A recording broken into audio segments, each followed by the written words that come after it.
West Coast Cookbook and Speakeasy with Chef Justice Putnam. Netrootsradio.com.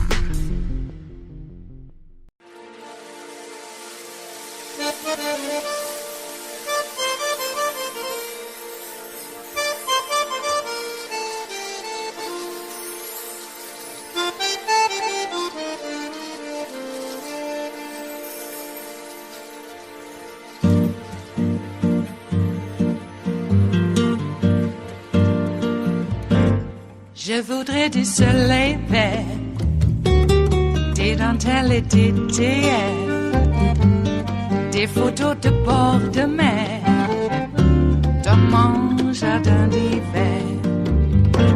Je voudrais de la lumière, comme en Nouvelle-Angleterre.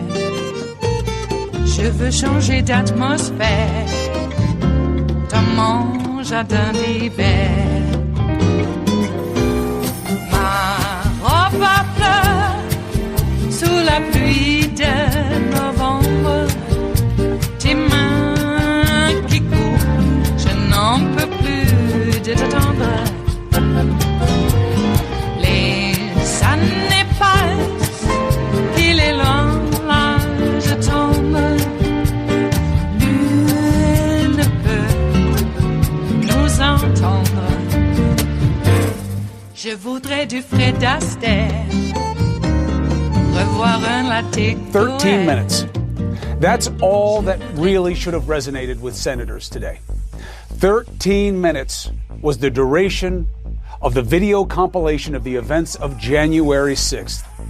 One of the worst days in American history.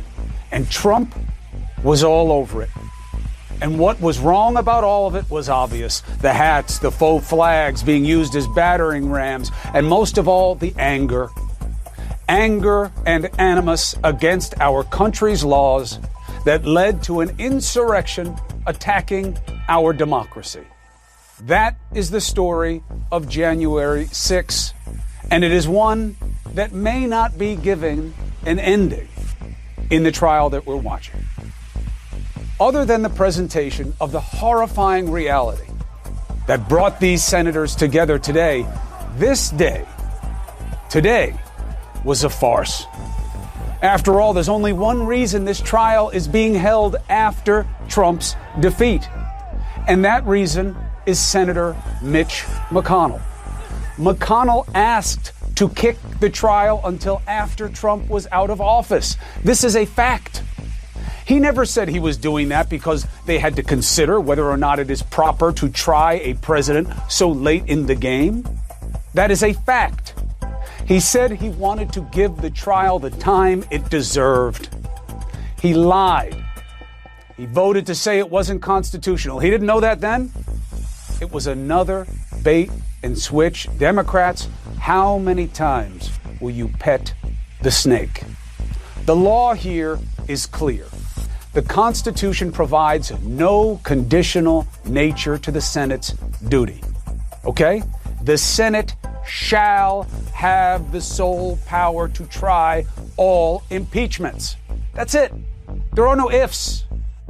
There is no other language. So what do? You follow the law. Where are the originalists? Josh Hawley, the inimitable Ted Cruz. His own former legal advisor says the senator is wrong about this. And it's not just that he's wrong, he's just not being honest. And this was not lost on the lead House manager, Jamie Raskin. All means all, and there are no exceptions to the rule. That's it. It's all you ever hear from the right about the Constitution, right? If it's not in there, it's not in there. It's not in there. In fact, there's no rule that even allows the Senate to do what it did today. I don't know why the Democrats allowed this. This, let's debate if we need to do our job. It was another chance, though. Here was the value in this whole process. You got to see how even in the face of such clear proof of what is right, there are so many willing in their number to do what they know is wrong. I was frankly shocked that only one more Republican joined the 55 other jurors in the vote to proceed. Senator Cassidy of Louisiana, a Republican, changed to a yes after last week and explained why. If you listen to it, it speaks for itself. It was disorganized, random, had nothing. They talked about many things, but they didn't talk about the issue at hand. The House managers made a compelling, cogent case, and the president's team did not. That should have been obvious to everyone in the room, but only one had the integrity to say or do something about it on the Republican side. Day one of the Trump trial, a phrase you may get used to, Trump trial, because there may be several to come. This day certainly saw Trump get the defense he deserves. It was pathetic. Other key GOP jurors like Murkowski and Cornyn are panning the defense. I argue Trump's own lawyer made the best point of the day, and I'll tell you about it in a second. But to be clear about what mattered, Trump's guys don't have the law or the facts on their side. Those are both damning. Their advantage is they have the jury rigged in their favor. But be clear about what is before your eyes right now. And what we must never forget, it is a day that will live in infamy. January 6th is an insurmountable obstacle. House managers showed the first of many pieces of video evidence recounting that day. Trump's words on the 6th, spliced with the mob's response to the same, and a reminder in between clips that 7 lives were lost, including a Capitol police officer and 2 other officers who took their own lives after that day. More than 140 in law enforcement injured. The video ends with Trump's tweet siding with the insurrectionists more than 4 hours after the Capitol was breached. Quote, "These are the things and events that happen when a sacred landslide election is so unceremoniously and viciously stripped away from great patriots." Imagine if Putin said it, how angry they would be. A lie. A lie that Trump told exclusively for his own advantage and to make people angry. And you know who made that case best today? Trump's own lawyer. The American people just spoke, and they just changed administrations. The people are smart enough, in the light most favorable to them, they're smart enough to pick a new administration if they don't like the old one. And they just did. Mr. President, former president, your own lawyer says you're lying. That's defense attorney Bruce Castor saying the people just spoke. They're smart enough. And Biden won. They changed administrations. The irony that these senators sit there and look forward to acquitting a man whose own lawyer admits he was lying. And I'll tell you what, you know what else he did, Mr. Castor? He invited a future Trump indictment. Listen to this. If my colleagues on this side of the chamber actually think that President Trump committed a criminal offense, and let's understand, a high crime is a felony and a misdemeanor is a misdemeanor. The words haven't changed that much over the time. After he's out of office, you go and arrest him. Now, we're going to talk about the possibility of that. And by the way, he's making an argument, but he knows it's not accurate. If you go back and look at the history of why they picked high crimes and misdemeanors, they were adopting a common law principle from the English. It wasn't about actual crimes. It was about their way of just not making it subjective. They didn't like that they chopped the head off the king when they didn't like how he did his job over there, so they wanted some standard. And they came up with a common law standard. It's not about felonies and misdemeanors. It's about abuse of office, period. And he should know that. But he's arguing a point. And by the way, that was the high point for Trump. Things went worse from there when the other Trump lawyer, David Chauvin, took over. Listen. This trial will tear this country apart, perhaps like we have only seen once before in our history. So here's what they're saying. Don't hold Trump to account for encouraging an insurrection, because that may lead to another. I wonder by whom. Look, fear of Trump is a sham. Fealty to Trump is our challenge. How can so many senators still put Trump above accountability, above the law, especially when they were all witnesses to and potential victims of the insurrection? Think about it. When do you see a jury full of witnesses? A head prosecutor of a trial recounting his own ordeal as a victim in the same case. Here's Jamie Raskin. All around me, people were calling their wives and their husbands, their loved ones, to say goodbye. And then there was a sound I will never forget. The sound of pounding on the door like a battering ram. The most haunting sound I ever heard. The kids hiding under the desk, placing what they thought were their final texts and whispered phone calls to say their goodbyes. They thought they were going to die. And I told my daughter Tabitha, I told her how sorry I was. And I promised her that it would not be like this again the next time she came back to the Capitol with me. And you know what she said? She said, Dad, I don't want to come back to the Capitol.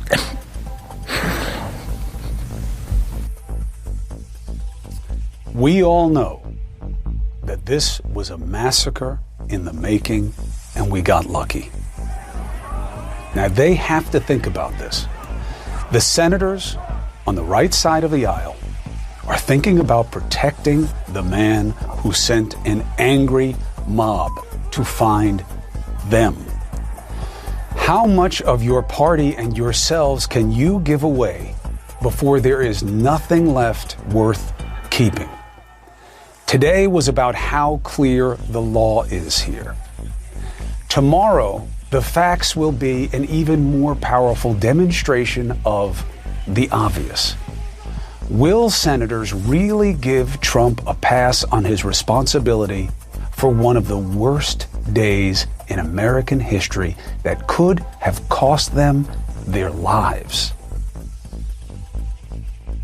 It is Wednesday, the 10th of February of 2021, and you are in West Coast Cookbook and Speakeasy. I am your chef de cuisine, Justice Putnam. Gunner, the English bulldog, is our snoozing sous chef. And our daily special is Smothered Benedict Wednesdays. Will no one rid us of these meddlesome former presidents? Oh my God. Boy, I think he's going to get kicked out of Mar-a-Lago. Now, his lawyers, you know who I'm talking about when I say he and Mar-a-Lago? Yeah, that guy. His lawyers, now he's got another set of lawyers apparently, arguing a case in Florida where Mar-a-Lago is located.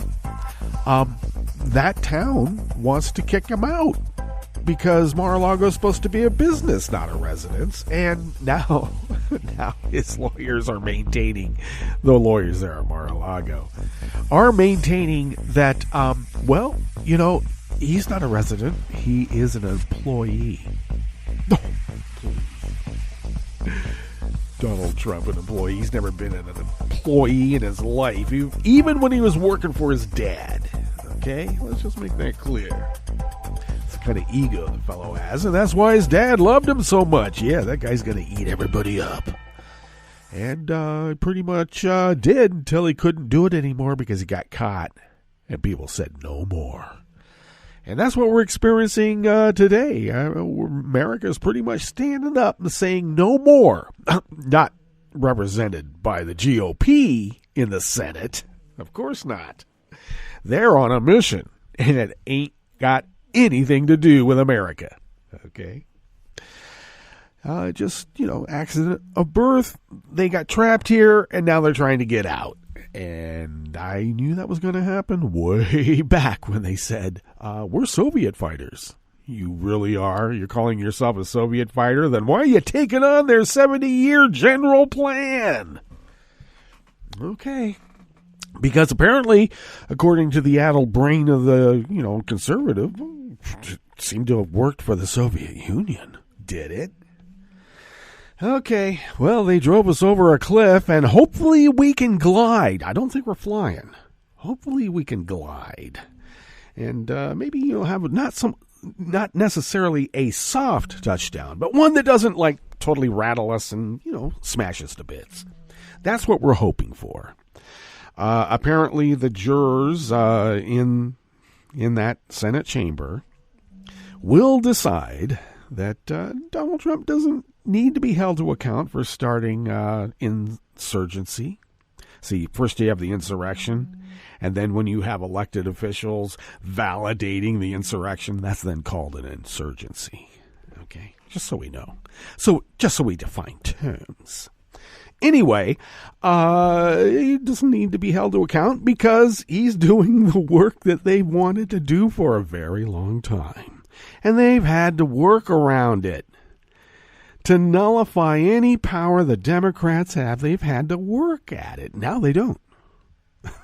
Now they can just ignore the whole freaking thing. Yeah, Ted Cruz, Josh Hawley, Rubio, they weren't paying any attention when that 13-minute video went up. Why is that? Tom Cotton, he didn't pay attention either. They turned away. The jurors, they were part of it. But apparently they did not fear for their lives. No, not one bit. And why is that? Because they were among friends. And I don't mean in the Senate chamber. I mean the mob that was crashing through the Capitol and seizing it. That was their crew. They felt very safe. They all wore the same uniforms. They knew who they were. They had the password. They could get through the front line. So, everybody else was hiding and fearing for their lives, and those guys weren't. Why is that? Now, some might say it's overconfidence because when the mob does their thing, they're not going to recognize that you're Tom Cotton or that you're Rubio or that you're Cruz or you're Hawley. Really? No, I think they did. They had some friends there. They only all met together the day before or a few days before at the White House. Even a Proud Boy or two were there. Was the one Proud Boy the one that's supposed to be like an undercover agent for the FBI? Enrique? Is that his name? Can't remember. But there's one who's purported to be an undercover agent for the FBI. Now, that could be good. KKK got infiltrated too. But it wasn't just him. It was a few others too. Proud Boys in the White House. And then you have a riot with paramilitary types who have military training. Yeah. Bounding up the steps. Yeah. There was one video. They didn't show that part that I'm alluding to right now. But there was a clip of these guys in military gear. Look like, contractors, actually. And in a very orderly fashion, making their way through that crowd, up through into the doors of the Capitol. And they knew what they were doing, and they knew where they were going. So, at least for those of America who were paying attention, because I don't know. It was really the middle of the day for a lot of America. I know we're in a pandemic. A lot of people are at home. Maybe that was probably the case. A lot of people are still at home. Of course, the ones that it would really matter to don't care about wearing masks, so they're not going to look at something that would make the guy that tells them not to wear a mask look bad, because it would make them look bad. They don't want to look bad. That's why they're so angry. They think we think they look bad. Well, I don't know. You are what you are. Okay. So, this trial is now going on. The constitutionality of the Constitution was affirmed. Thank goodness for that. What's scary is that, there's a few scary things. One scary thing is that, it would have been nice if a few more Republicans had come over and said, yeah, the Constitution is constitutional. But only one. Because the GOP is not the GOP anymore. It's the GQP, the Grand Q Party. And they have a different agenda now. It has nothing to do with representative democracy. Not one whit. God, I love that wit. Yeah, I'm going to use it as much as what did the first lawyer, his little tick? Oh, yes. Erudite. Here's another erudite quote. Oh, erudite. Yeah, we were playing the drinking game with erudite. All right. So, I don't know, I'm going on this jag about the lawyers. They just are who they are. You know, kind of felt sorry for the first guy. No, I didn't. I don't know. You choose what you're going to do. And I know they're saying, oh, well, I could defend anybody. Well, maybe you shouldn't defend everybody. Maybe there should be a line to who and what you are defending. So, and then the other guy, I call him the mob lawyer, Sean. Yeah, come on. Because he's the self-described mob lawyer. That's why he was referred to as the mob lawyer in my Twitter live feed of the events. And, yeah, he did a lot of shouting, you know. The other guy was, you know, sort of like, I'm just kind of like a bumbling, kind of bumbling here. Kind of. And the other guy was bumbling but shouting a lot. So, I don't know. Joe Pesci is 78 years old. My Cousin Vinny is a pretty old movie now. And I think there could be like another courtroom drama that is more apt to that performance yesterday. But, you know, a lot of people said you get what you don't pay for.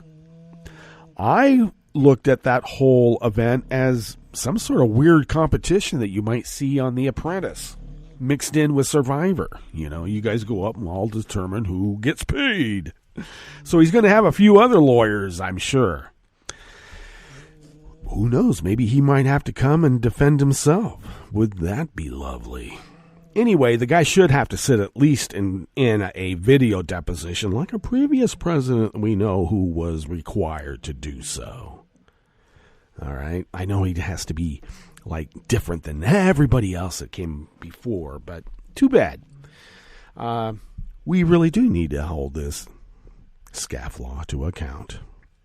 And it looks like, at least for America, those who were paying attention, I don't think they understood the scale. We've seen some of those videos before, but I think that the scale of it in time, as the events were occurring, I think the majority of America, or at least those who were watching yesterday, because we're all at home mostly, maybe the ones who don't care weren't there, but you know, they don't care anyway. I think people were finally confronted with the scale of what went on there. And it's not a difficult jump to put yourself in that situation, you know, as being in with the legislators, not the mob, okay? But how frightening that can be. Because look, they were killing their own. They were trampling their own. They trampled that one lady with the "Don't Tread on Me" flag. Yeah, that helped her. You know, that's terrible and tragic. But that's what happens in a mob. People get trampled to death. Okay.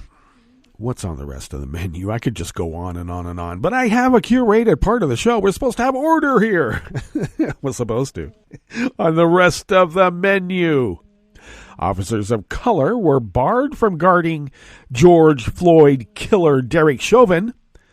They filed a racial discrimination lawsuit. Well, they oughta. Naval officials confirmed that explosives missing from the Marine Corps base at Twentynine Palms, California, is under investigation. Well, it ought to be. And the University of Alabama at Birmingham has removed the name of arch-segregationist George C Wallace from a campus building today, tomorrow, and forever. Yeah, you have to look up that speech. After the break, we move to the chef's table, where anyone arriving in England and found to have lied about visiting a country on their travel ban list faces up to 10 years in prison. Yeah, they take it seriously. And rather than leaking from a Chinese lab, a team of international scientists have concluded the coronavirus most likely first appeared in humans after jumping from an animal. All that and more on West Coast Cookbook and Speakeasy. Bon appetit.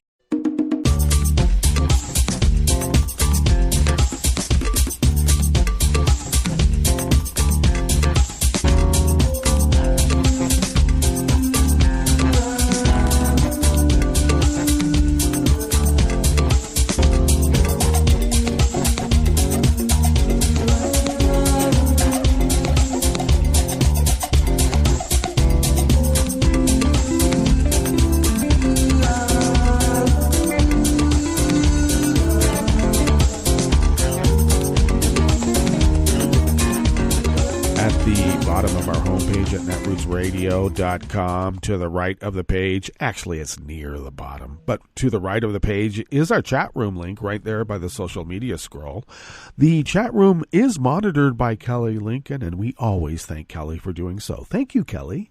To the left of the chat room link near the bottom of our homepage at netrootsradio.com is the link to our Patreon page. And if you could become a recurring Patreon of Netroots Radio, and maybe send us the equivalent of how about an espresso type coffee drink that you were able to buy with impunity, if you could send those funds our way once a month, we stretch those dollars, we pay our bills, fly under the radar, and continue resisting as the founders originally intended. Hey, a little bit of information. We're still running every other day. We run, little promos for the station asking for money. And one of them is from Tom, and it actually still applies.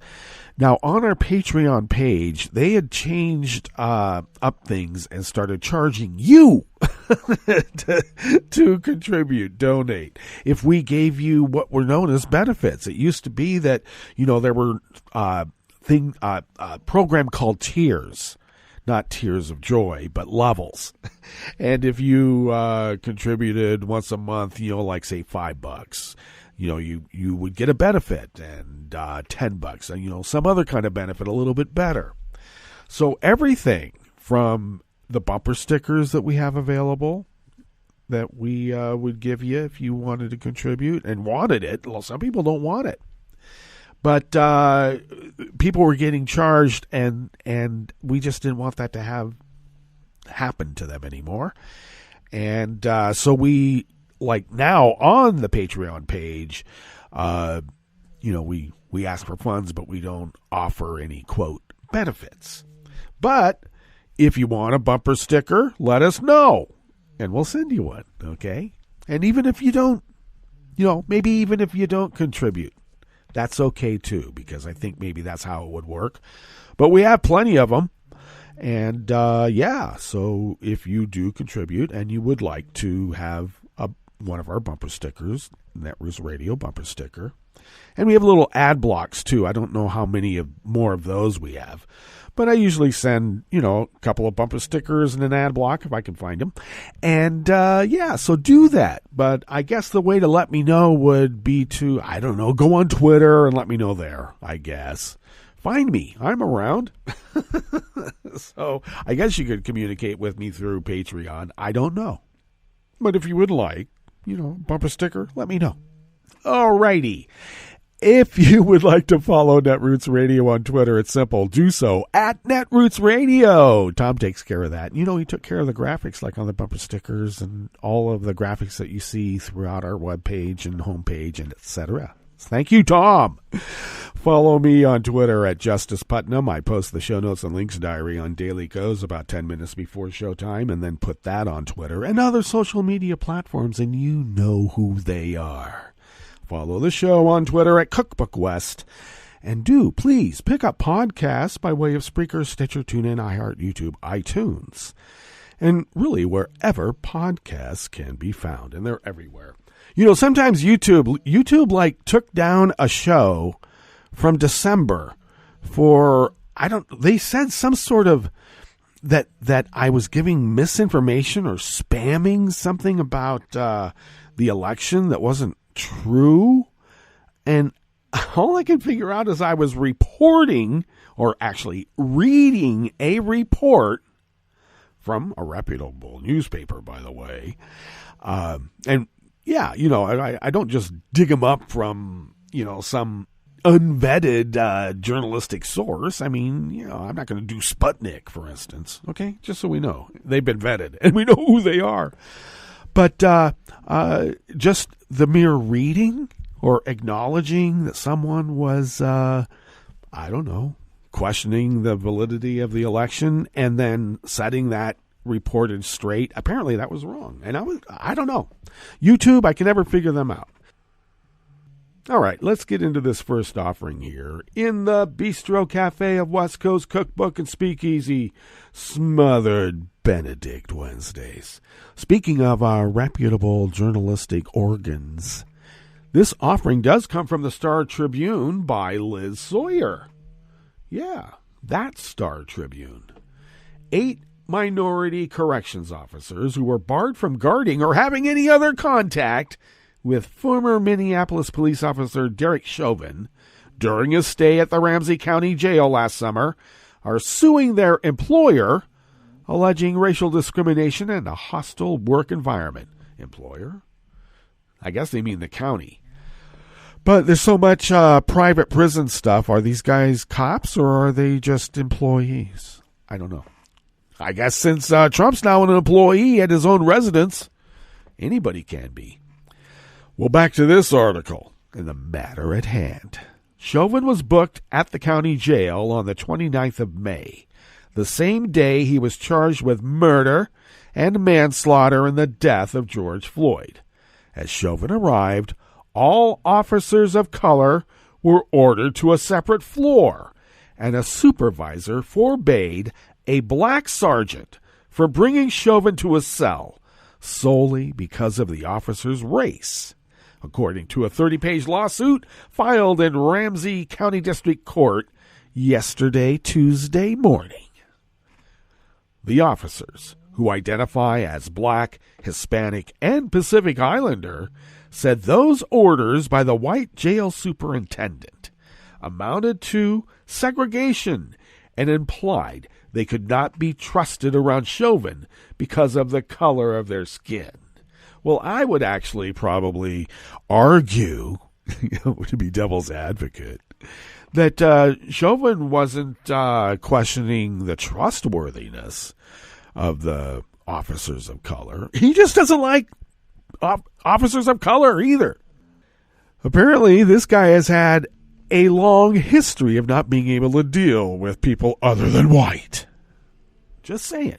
So it wasn't because he didn't trust them. He doesn't want to be around black people or brown people. Pacific Islander, definitely. Come on. Credibility is critical to maintaining safety in a jail environment, according to the lawsuit filed by Minneapolis attorney Lucas Castor. The segregation order tarnished the officers' credibility and reputation and prohibited them from completing their job duties professionally. 2 officers also alleged that they witnessed surveillance footage of a white female lieutenant be granted special access to Chauvin's cell, where she reportedly sat on his bunk and allowed him to use her cell phone, which is a policy violation. Although the jail official is not referenced by name in the lawsuit, she is identified in previous correspondence between lawyers and the sheriff's office as Lieutenant Lugene Werner. And public records show that Werner, Ms. Werner, is related to Chauvin's sister by marriage.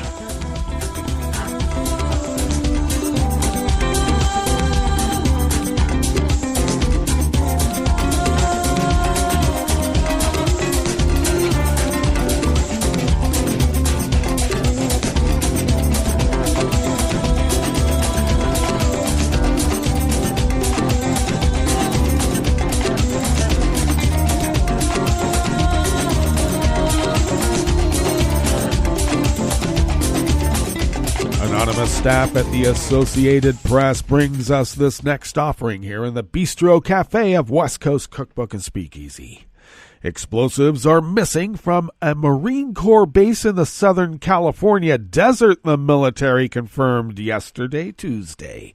Jeff Houston of the Naval Criminal Investigative Service said an investigation has opened into the disappearance of explosives from Marine Corps Air Ground Combat Center at Twentynine Palms. Houston said he could not provide any details because of the probe. He declined to specify what kind of explosives are missing or say when they are believed to have disappeared. Officials at the base also declined to comment. The San Bernardino Sheriff's Department and the area law enforcement were notified that explosives were missing from the base, but their assistance was not requested. Thousands of Marines from different units have been participating in a combat training exercise since January 15th. And the training is scheduled to end on February 18th. Twentynine Palms is in the San Bernardino County Desert and is the largest United States Marine Corps base.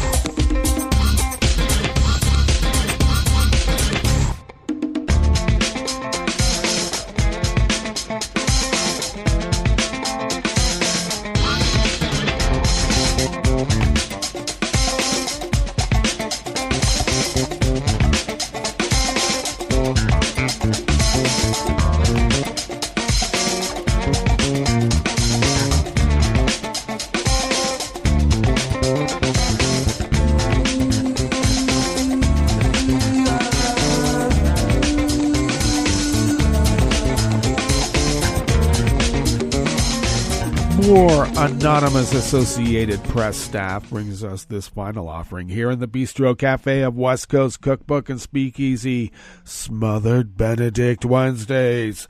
The University of Alabama at Birmingham has removed the name of four-term governor and presidential candidate George C. Wallace from a campus building over his support of racial segregation.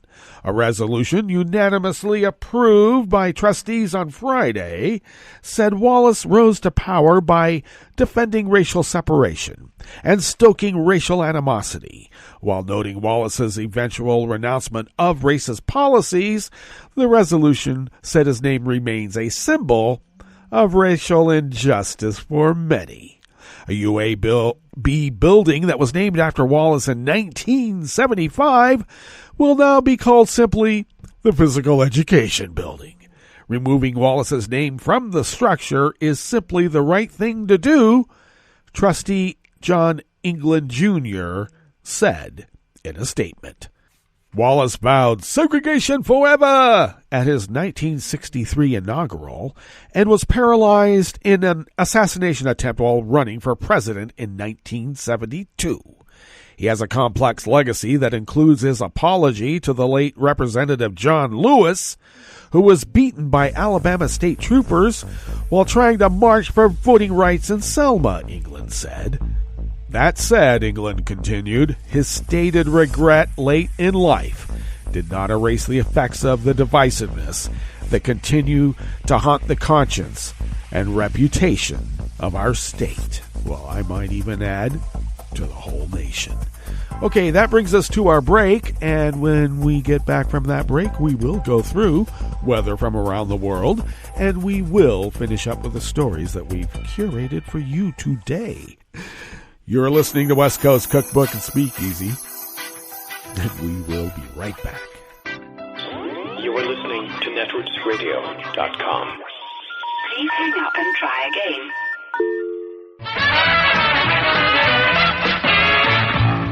From a point at sea to the circles of your mind, a new force is at work for planetary transformation. New radio for a new Earth.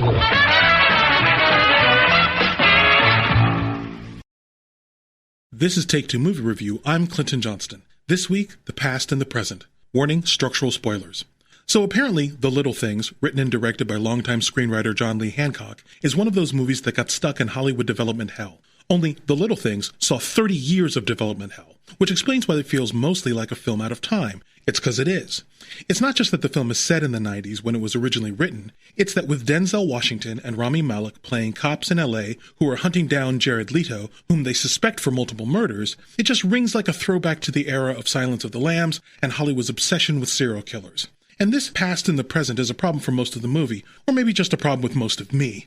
Because after George Floyd's killing by Minneapolis police officers, a stunning number of European Americans finally allowed themselves to grapple with the fact that a huge group of cops hunt, abuse, and kill black and brown people with insufficient justification or no justification at all. Not only that, so many of their colleagues from their units to their superiors to the unions to the courts have worked to shield killer cops from accountability. Hollywood in particular got caught up in this worldwide moment of reckoning and was moved to ask what role they had been playing in making it so hard for the non-targeted to believe the bemoans of their fellow citizens. What might have been the effect of movie after movie after movie deifying principled moral cops dedicated to using their wits and snazzy technology to bring the bad guys to justice? So here we are, and I tell you, only the ending of this film comes close to saving it from being yet another of those cop movies. And where it's a good ending, it's a little too late to keep the little things from feeling like a decent tale told by a teller who's failed to read the room. Unless your room is a shrine to the former Sheriff Joe Arpaio, then knock yourself out. This has been Take Two Movie Review. I'm Clinton Johnston. Catch up with us at TakeTwoMovieReview.com and feed us back in our channel on YouTube.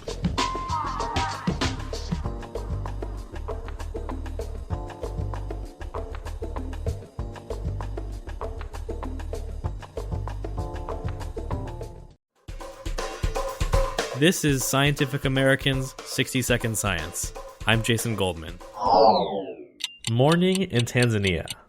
The sun rises over the Ngorongoro crater. The spotted hyenas are beginning their day, while Yves Davidian from Germany's Leibniz Institute for Zoo and Wildlife Research sits nearby in a truck, watching and waiting.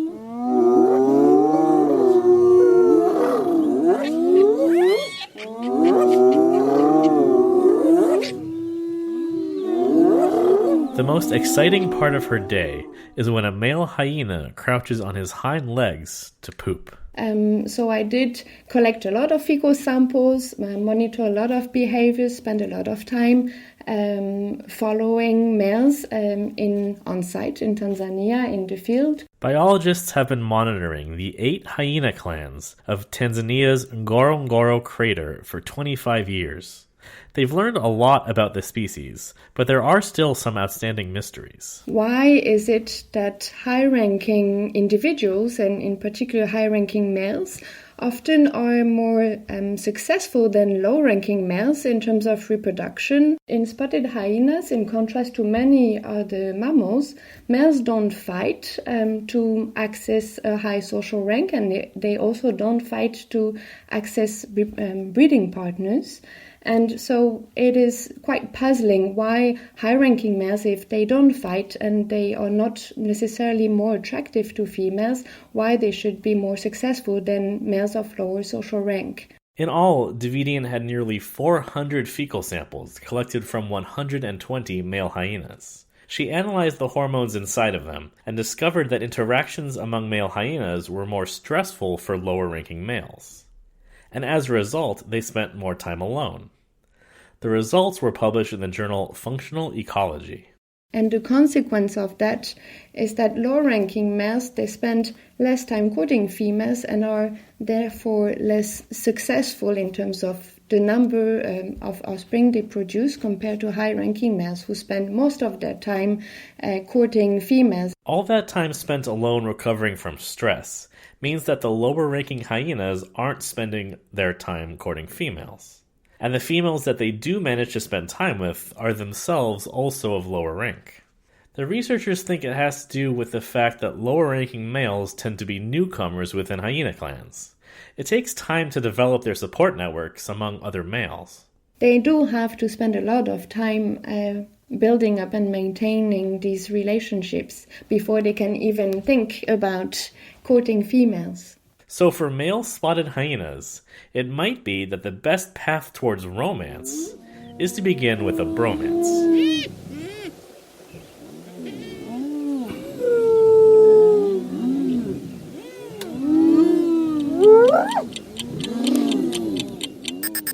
Thanks for listening. For Scientific American's 60-Second Science, I'm Jason Goldman. Hi, I'm Tom Hartman, and since you're listening to netrootsradio.com, show your progressive side and go to the donate button on the bottom of the homepage. It's progressives like you who power Netroots Radio and keep the progressive message beaming everywhere 24 hours a day. Just go to our donate button at the bottom of netrootsradio.com. Thank you for keeping progressive radio at full power.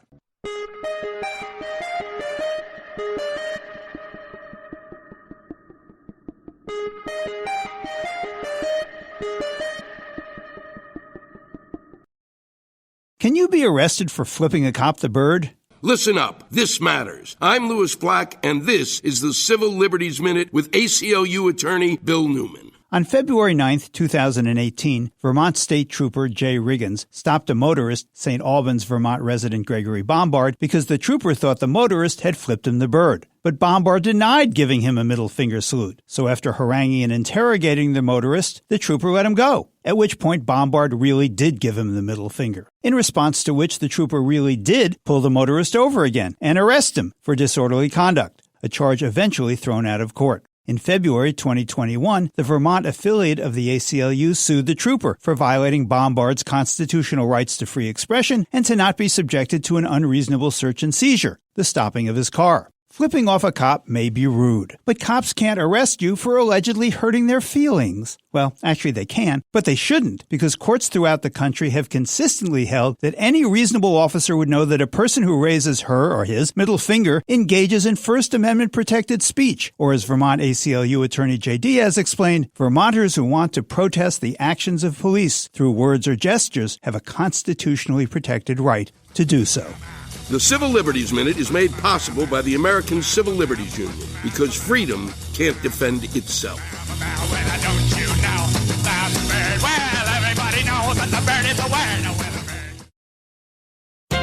The renowned Western swing band leader Bob Wills would joyously call out in mid-song, "Take it away, Leon," bringing on a crowd-pleasing instrumental solo by steel guitar maestro Leon McAuliffe.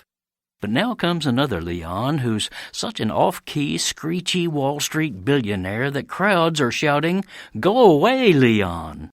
He is hedge fund huckster Leon Cooperman, who first gained public notoriety when he compared Barack Obama's election to Hitler's rise to power, and he later was dubbed Crybaby Cooperman after he got all teary-eyed during a TV interview in which he decried the vilification of billionaires.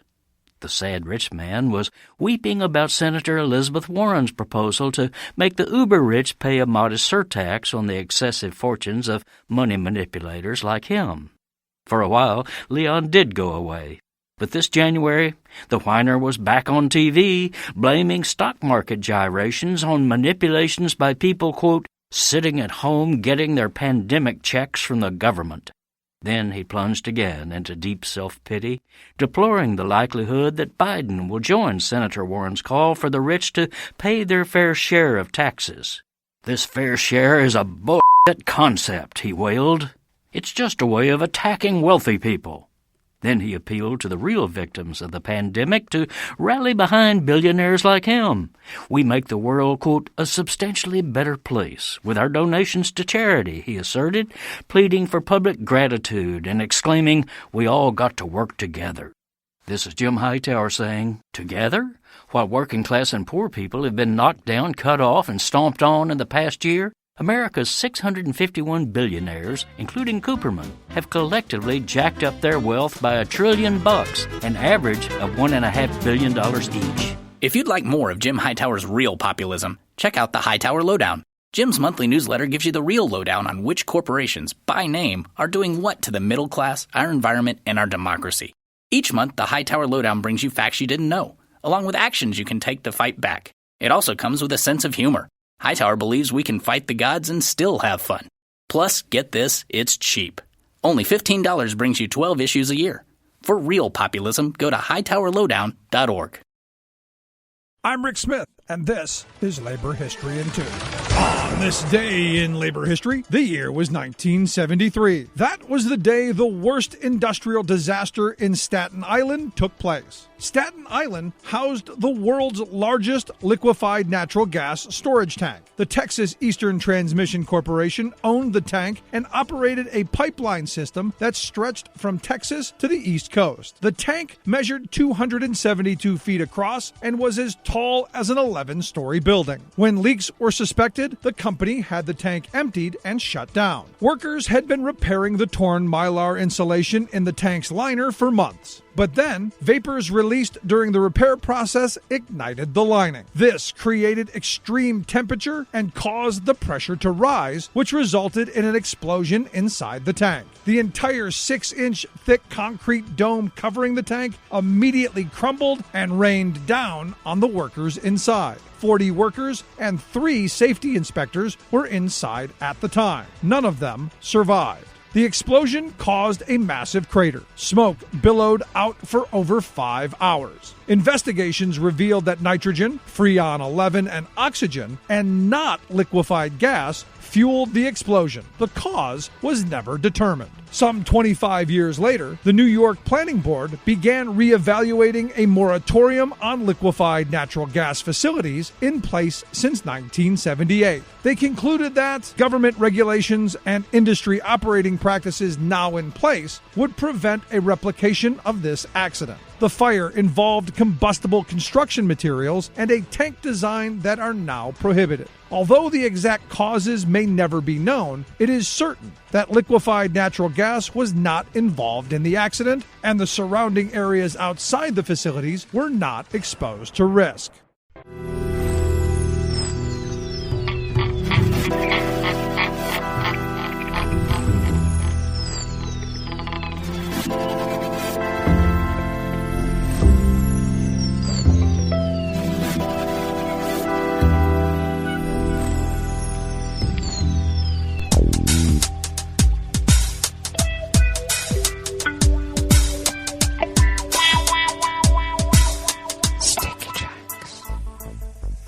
Thank you for accompanying us here to the chef's table at West Coast Cookbook and Speakeasy Smothered Benedict Wednesdays. We always begin, whether from around the world, along the banks of the Rogue River in the Rogue River Valley of Southern Oregon on the west coast of the continental United States of America, where it is currently 32 degrees Fahrenheit, very foggy by the way, expecting a high, oh my gosh, of around 54 to 56.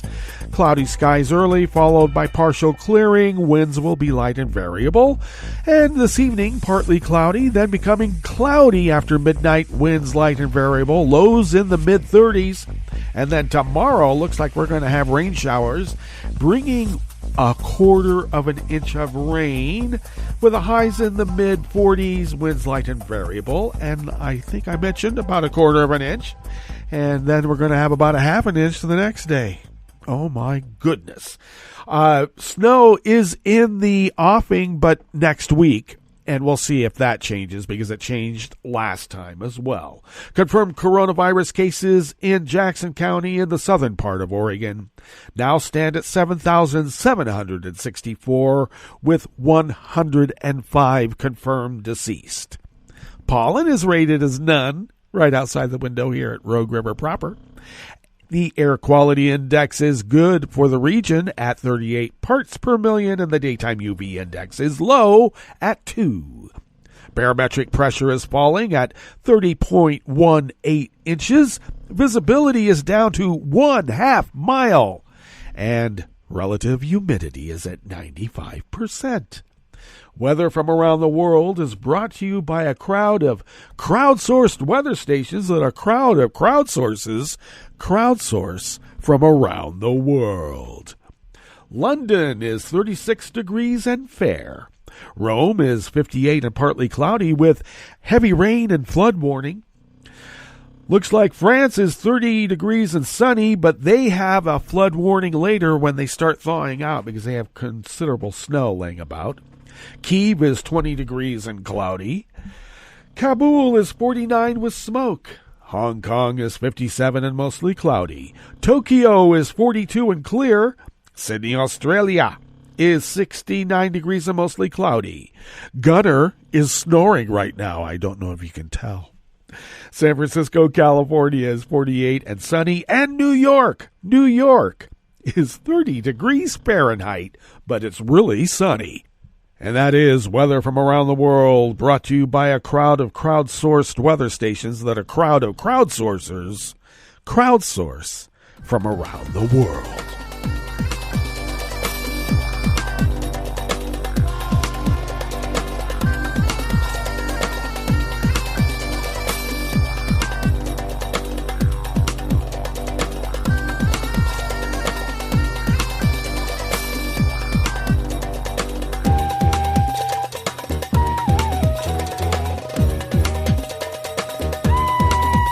Pan Pilas of the Associated Press brings us this first amuse-bouche here at the chef's table at West Coast Cookbook and Speakeasy.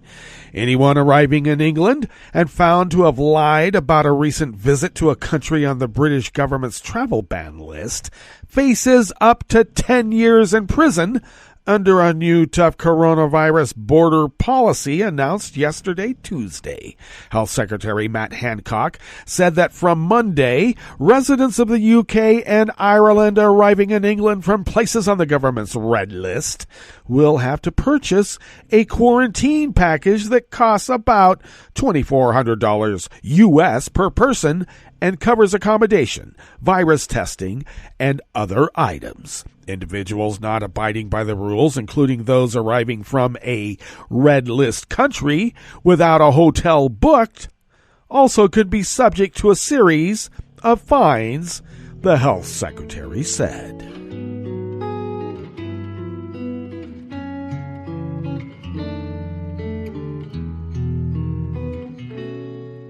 Je te donne c'est mon amour pour la vie entière. La promesse de me trouver à tes genoux. Aussitôt que tu m'appelles, rester toujours fidèle. C'est tout, c'est tout. Je te donne tous mes printemps, mes étés de mer, mes automnes quand les feuilles tombent partout. Si ce n'est pas une bonne affaire, je te donne tous mes hivers. Emily Wang Fujiyama of the Associated Press brings us this final amuse-bouche here at the chef's table at West Coast Cookbook and Speakeasy, Smothered Benedict Wednesdays. The coronavirus most likely first appeared in humans after jumping from an animal. A team of international and Chinese scientists looking for the origins of COVID-19 said yesterday, Tuesday, saying an alternate theory that the virus leaked from a Chinese lab was unlikely. A closely watched visit by the World Health Organization experts to Wuhan does not dramatically change the current understanding of the early days of the pandemic, said Peter Ben Barrick, the leader of the WHO mission. But it did add details to that story, he said, at a news conference as the group wrapped up a 4-week visit to the city. And it allowed the joint Chinese WHO team to further explore the lab leak theory, which former U.S. President Trump and officials from his administration had put forward without evidence, and decided it was unlikely. The Wuhan Institute of Virology is home to many different virus samples, leading to allegations that it may have been the source of the original outbreak, whether on purpose or accidentally. But the mission said that, again, was highly unlikely. All right, that brings us to the end of our broadcast period for the day. But you do know Netroots Radio will broadcast on, and we're going to meet up tomorrow for Metro Shrimp and Grits Thursdays. So do stay tuned to Netroots Radio all day and all night for all the breaking news as it breaks. And we'll meet up here tomorrow, right here in West Coast Cookbook and Speakeasy. Bon appetit.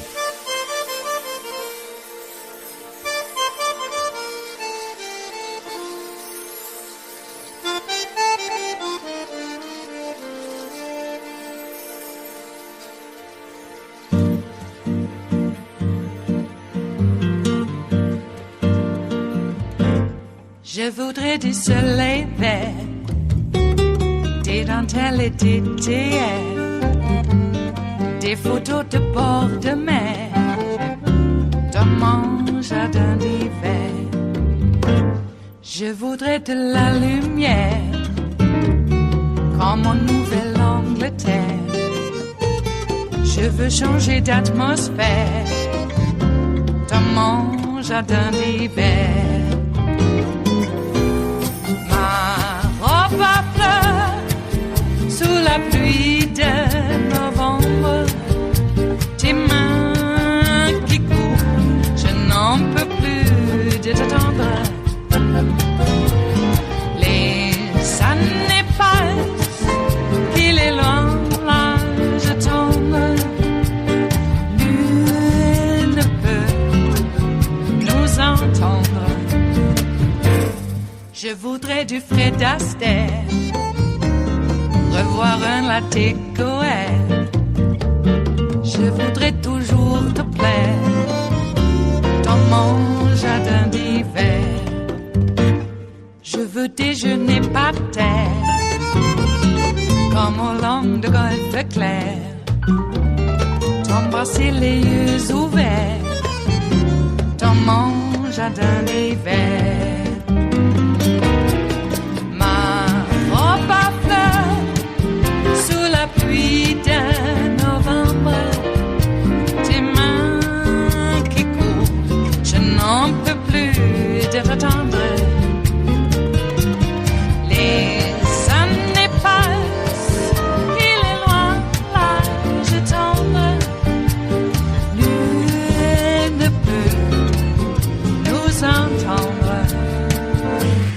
Ba-da-da-dum-di-da-dum, ba-da-da-dum-di-da-dum, ba-da-da-dum-di-da-dum, dans mon jardin d'hiver. Ba-da-da-dum-di-da-dum, ba-da-da-dum-di-da-dum, ba-da-da-dum-di-da-dum, dans mon jardin d'hiver. Dans mon jardin d'hiver, dans mon jardin d'hiver.